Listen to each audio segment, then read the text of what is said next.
বিসমিল্লাহির রহমানির রহিম। আসসালামু আলাইকুম। কেমন আছেন আপনারা? আশা করি অনেক বেশি ভালো আছেন। আমি ডাইরেক্ট চুলায় চলে এসেছি। একটা ফ্রাই প্যানে তেল নিয়েছি 1 টেবিল চামচের একটু বেশি। তার ভিতরে দিয়ে দিলাম করল্লা। এটা আপনারা সবাই চিনেন। এই করলাটা আমি অন্যভাবে ভাজি করব, একেবারে সোজা। এখন একটু লবণ দিয়ে দিলাম।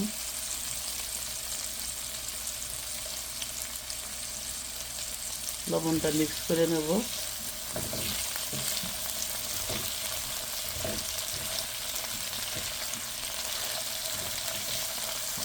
আমার করল্লা ভাজির একটাই বৈশিষ্ট্য, যে কালার সবুজ থাকবে, গ্রিন থাকবে, আর তিতা লাগবে না।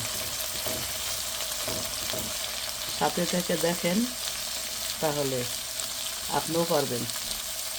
এটা একবার একটা সহজ রেসিপি।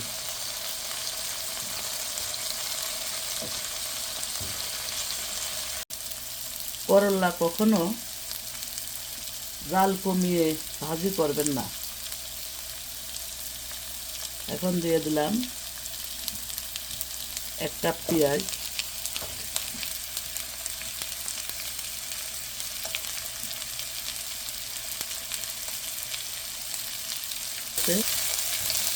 আমি করল্লার ভিতর আরেকটা সবজি দেব। এটা অপশনাল, আপনারা ইচ্ছা করলে দিতে পারেন, আর যদি মন না চায় তাহলে দিবেন না। ঘরে থাকলে দিবেন, না থাকলে দিবেন না। আপনারা সবাই জানেন যেটা ডায়াবেটিস কমানোর ব্যাপারে সাহায্য করে, কোলেস্ট্রল এটাই কমে, প্রেশার কমে। এটা আমার পরীক্ষিত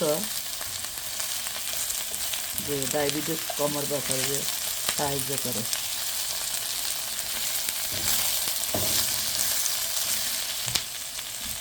এটা এই দেশের মরিচ, হ্যালোপিনো। এটা ঝাল কম, আপনারা কাঁচামরিচ দিবেন। আমি 1 কাপ ফ্রোজিং মটরশুঁটি দিয়ে দিলাম।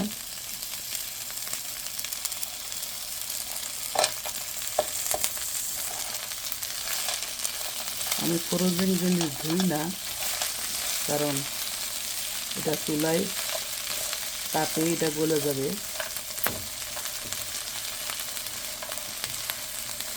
এটা ধুইলে এটা আর পারফেক্টভাবে সিদ্ধ হয় না।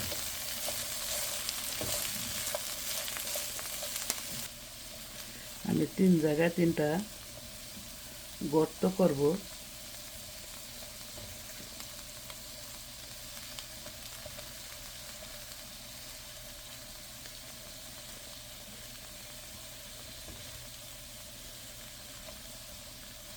এই গর্তের ভিতরে আমি 3টা ডিম দিয়ে দেব।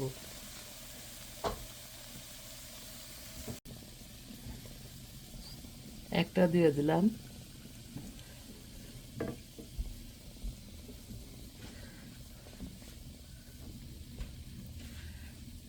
আর একটা দিয়ে দিলাম।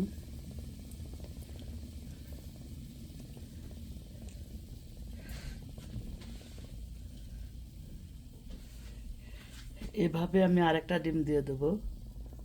ডিমটা যখন দিবেন তখন চুলার জালটা কমিয়ে রাখবেন। এখন আমি কিছু চিলি ফ্লেক্স দিয়ে দিলাম।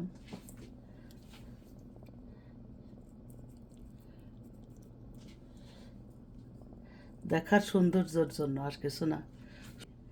আমার রান্না অলরেডি প্রায় শেষ, সব কিছু সিদ্ধ হয়ে গেছে।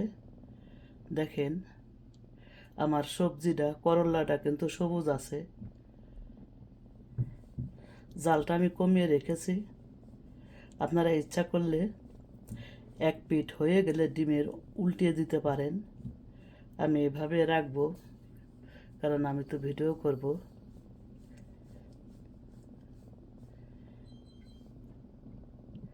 এভাবে করে খাবেন, দেখবেন একটু তিতা লাগবে না।